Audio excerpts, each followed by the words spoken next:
Welcome to the An English Coffee Office. Today is Tuesday, January 27, and like every morning, David and Alex are at the coffee machine. Morning, Alex. You look like you're waiting for liquid gold to come out of that machine. Good morning, David. Honestly, at this point, coffee is basically liquid gold to me. It has been a hectic morning already. Tell me about it. I have been on the phone since 8 a.m. trying to close that deal with the logistics partners. I feel like I am already running on fumes. Oh, the logistics deal? I thought we were on track with that. Did something come up? Just the usual back and forth. They want to renegotiate the delivery timelines again. But hey, I will handle it. I just need this espresso to kick in first. How is your project coming along? It is moving. We are trying to meet the deadline for the software migration next month. But keeping everyone in the loop is a full-time job in itself. It feels like herding cats sometimes. I can imagine. By the way, speaking of technology and keeping things running, did you see that article in the New York Times yesterday? The one about the new battery tech? You mean the piece about the solid-state batteries finally hitting the consumer market? Yes, I read that over breakfast. That is the one. It is titled Samsung and Toyota Release First Commercial Solid-State Phone Battery. I could not believe the specs they were talking about. It is pretty impressive. They are claiming a full charge in under 5 minutes. That sounds like a total game changer for people like us who are glued to our devices. Exactly. As a sales rep, my biggest nightmare is my phone dying in the middle of a client call. If this thing actually works, I could charge my phone while I am grabbing a coffee here and be good for the rest of the day. It goes beyond just convenience, though. The article mentioned that these batteries have a lifespan of 10 years without degrading. That is huge for reducing e-waste. Usually, we have to swap out phones every 2 or 3 years because the battery gives up. That is a good point. I was just thinking about the time saved, but you were right about the environmental angle. The article said they are rolling it out in the new flagship models by Q3 of 2026. I might actually wait to upgrade my phone until then. It is interesting how they partnered up for it. Toyota brings the automotive experience and Samsung brings the consumer electronics side. It is a smart move. It might finally make electric cars more viable for long road trips too, if the technology scales up. For sure. If I could charge my car in the same time it takes to fill a gas tank, I would switch to electric tomorrow. Anyway, it is nice to see some good tech news that is not just another AI chatbot. True. Although speaking of structural changes, did you catch that report in the Washington Post from Sunday? The one about the federal work week? Oh, the Federal 4-Day Workweek Act signed headline?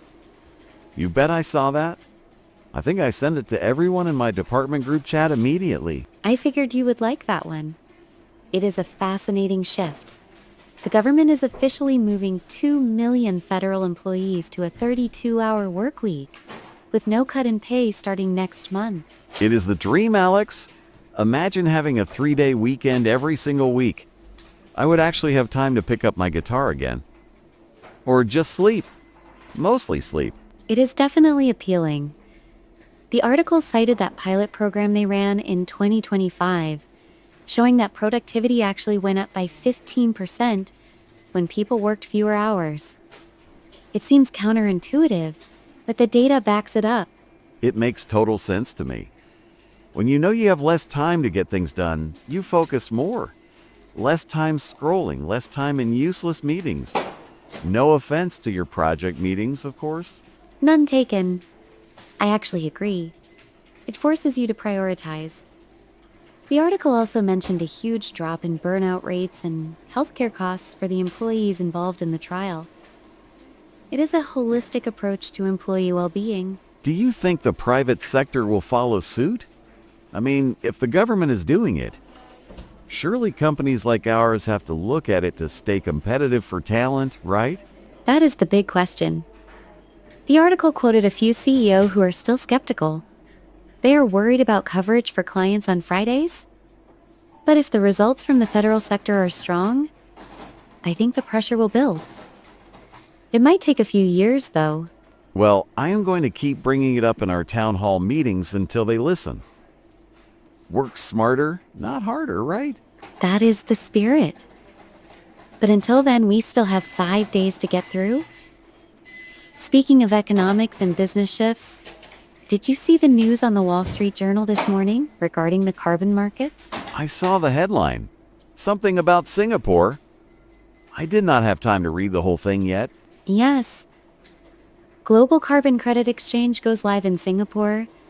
It is actually a pretty big deal for the global economy.